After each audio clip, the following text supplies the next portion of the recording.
Mulai Pak Zul. Oke, Assalamualaikum Pak Noval. Waalaikumsalam Pak Zul. Kabar di sore hari ini Pak Noval? Alhamdulillah baik kabarnya Pak Zul. Lah lamuan sobok Pak Zul ya.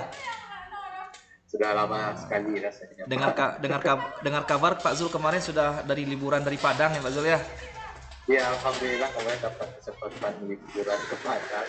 Iya iya Pak. Liburan Jumat saja Pak. Ah, gimana nih Pak Zul?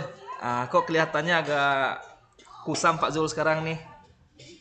Ya, ini ada sedikit hal yang, ya, ada beberapa hal lah yang ingin saya diskusikan dengan Pak Noval itu, makanya saya datangi Pak Noval dalam kesempatan kali ini. Wah siap Pak Zul. Semoga nanti saya dapatkan pencerahan setelah kita berdiskusi itu Pak. Oke Pak Zul, mantap Pak Zul. Jadi Pak Zul tadi Pak Zul mau cerita. Apa ya yang akan Pak Zul Ya. ceritakan sekarang nih? Penasaran saya jadinya Pak Zul. Ya, ini seputar apa nih Pak Noval? Saya sedang berpikir, jadi dari Iya iya. kegiatan PBM itu, saya lihat siswa kita ini masih apa ya, untuk mencatat atau memahami materi itu agak sedikit kesulitan. Iya iya Pak Zul. Jadi saya berinisiatif ini punya rencana ingin melahirkan yang namanya lembar aktivitas siswa yang berpihak kepada murid dan terintegrasi dengan eh, teknologi, begitu Pak Noval. Wah, menarik nih Pak Zul. Lembar aktivitas siswa yang sudah dimasukin dengan teknologi Pak Zul ya.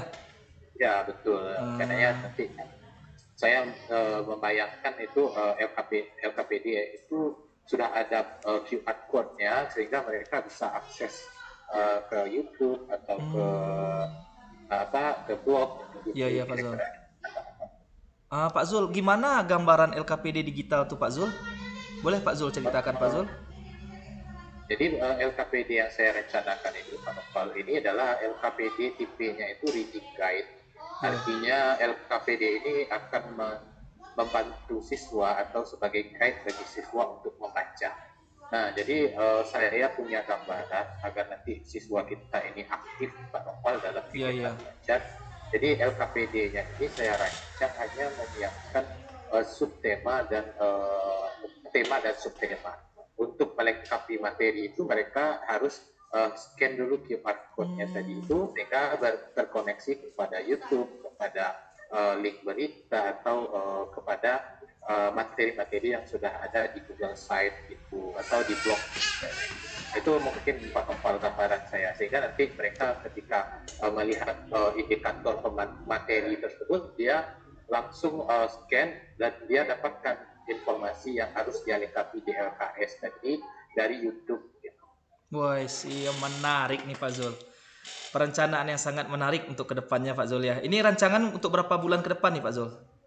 Ini saya rencanakan kalau bisa kan, kalau sekarang ini kan tidak mungkin lagi ya, Iya kalau iya. kita dari semester lah Iya namanya, iya. November ini udah hampir selesai. Iya iya. Mungkin saya rencanakan ini di awal semester kira-kira 3 bulan ke depan. Oh, 3 bulan ke depan ya Pak Zul ya.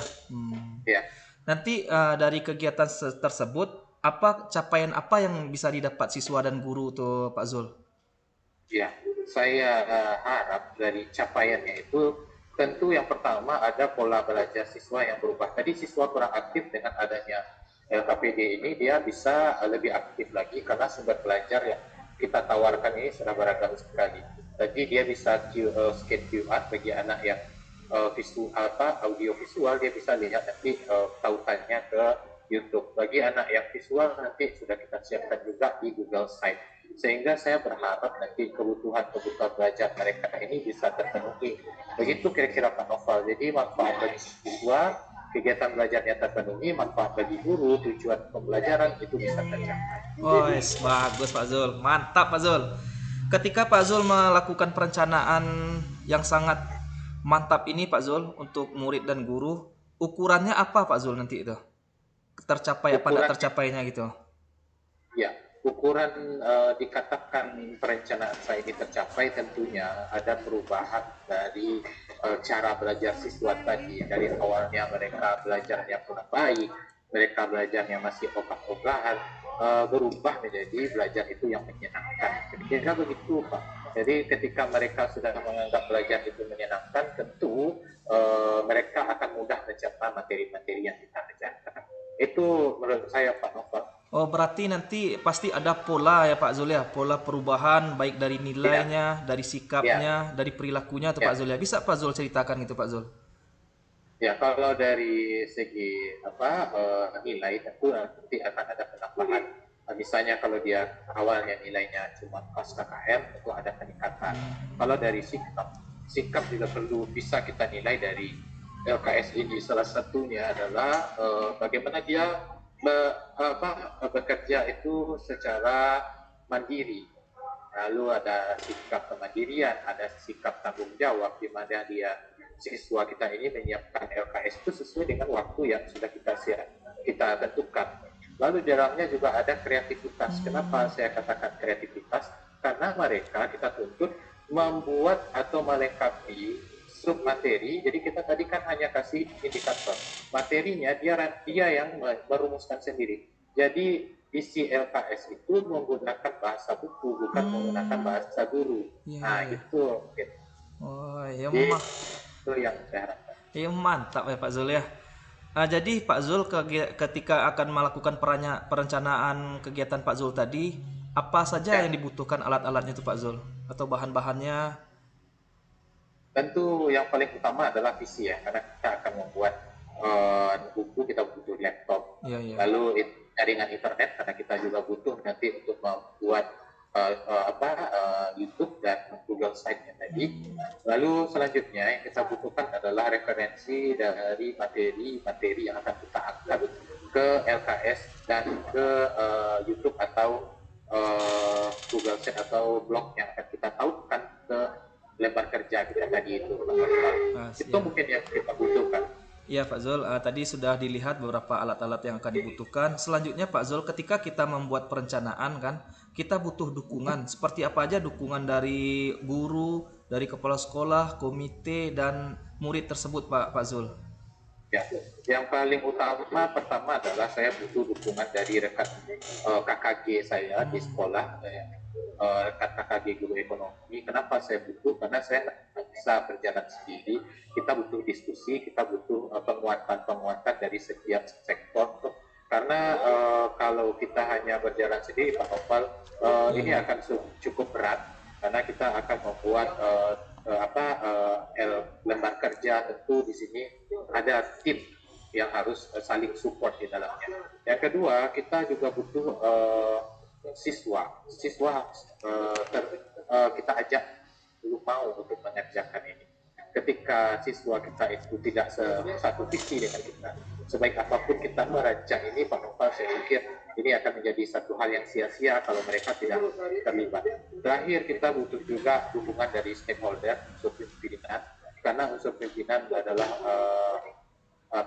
ujung tombak dari kegiatan kita di sekolah. Tanpa adanya dukungan dari kepala sekolah, maka rencana kita ini juga mungkin hanya sekedar rencana, tidak bisa kita eksekusi mungkin, Pak Noval. Jadi dukungan dari unsur pimpinan itu sangat penting. Wah, Mungkin itu, Pak Noval. iya Pak Zul, dilihat dari segi dukungannya, murid mendukung, sekolah mendukung, Ya, stakeholder semuanya mendukung ya Pak Zul ya. Kalau akan ya. dilihat selama 3 bulan ini Pak Zul, ada nggak di Pak Zul nanti kendala-kendala udah tergambar sekarang, kendala-kendala yang akan Pak Zul hadapi ke depan nanti untuk perencanaan Pak Zul ini? Ya, ada beberapa hal kendala yang sudah saya bayangkan terkait dengan perencanaan ini. Yang pertama, tentu si siswa. Mungkin siswa akan ada yang pro dan ada yang kontra. Mungkin karena ada perubahan cara yang cukup signifikan, cara yang sangat berbeda dari biasanya. Tentu akan butuh pembiasaan, itu yang pertama. Yang kedua, karena tadi kita memberikan kemerdekaan kepada siswa untuk merumuskan gambaran materi tadi itu menggunakan bahasanya sendiri, mungkin nanti akan ada miskomunikasi atau mispersepsi antara siswa kita dengan teori yang sebenarnya. Maka dari situ kita perlu nanti menyiapkan, meluruskan ketika mereka menghadapi mispersepsi. Karena tadi kalau kita berinteraksi dengan internet, bisa saja informasinya itu tidak utuh atau pemahaman siswa yang penafsiran siswa yang berbeda. Mungkin itu yang menjadi masalah ke depan yang saya gambaran masalah yang saya bayangkan. Iya, iya Pak Zul. Jadi alternatif solusi untuk permasalahan yang Pak Zul hadapi tadi itu apa sudah ada pada tergambar di Pak Zul sekarang? Iya, jadi yang mungkin saya solusi yang bisa saya tawarkan atau yang sudah terpikirkan oleh saya ini Iya. di antaranya tadi terkait miskonsepsi. Miskonsepsi ini kalau terjadi nanti kita akan lakukan yang namanya tutorial di kelas. Artinya kita akan meluruskan kembali konfirmasi atas semua jawaban yang mereka lakukan dan diluruskan nanti apabila terjadi miskonsepsi melalui diskusi-diskusi bersama guru dan teman-teman di kelas. Lalu kalau terkait dengan kesiapan, ini tentu kita butuh proses. Tidak mungkin kita instan saja menambah. Kita butuh yang namanya proses agar siswa kita ini lambat laun akan menerima sistem yang kita bayangkan. Tidak masalah nanti di awal mereka melengkapi materi itu mungkin dari hasil mencontek dari temannya. Setidaknya mereka sudah berusaha untuk mencontek. Ini masuk usaha kalau saya kategorikan, Pak. Kenapa saya kategorikan berusaha? Mereka nanti akan tetap membaca temuan temannya dan tetap akan menulis. Setidaknya 2 hal ini sudah dilakukan. Nah, lalu ketika nanti kita konfirmasi konsep, mereka akan ikut berkontribusi dalam memahami kembali. Jadi ada beberapa tahapan-tahapan yang dia ikuti sehingga nanti dia tetap akan bisa paham materinya. Begitu Pak Nopal. Mantap Pak Zul. Perencanaan yang sangat matang Pak Zul untuk tujuan Pak Zul, target kedepannya Pak Zul. Oke Pak Zul, nanti saya hasilnya ke depannya Pak Zul ya. Mudah-mudahan bisa sharing kita lagi di pertemuan selanjutnya Pak Zul ya. Mungkin sekian waktu kita Pak Zul, sebab sebentar lagi mau masuk kelas 6 pula lagi Pak Zul ya. Terima kasih Pak Nopal sudah meluangkan waktu untuk mendengarkan curhatan saya. Iya Pak Zul. Oke Pak Nopal, terima kasih Pak Nopal. Oke, sama-sama Pak Zul. Waalaikumsalam warahmatullahi wabarakatuh.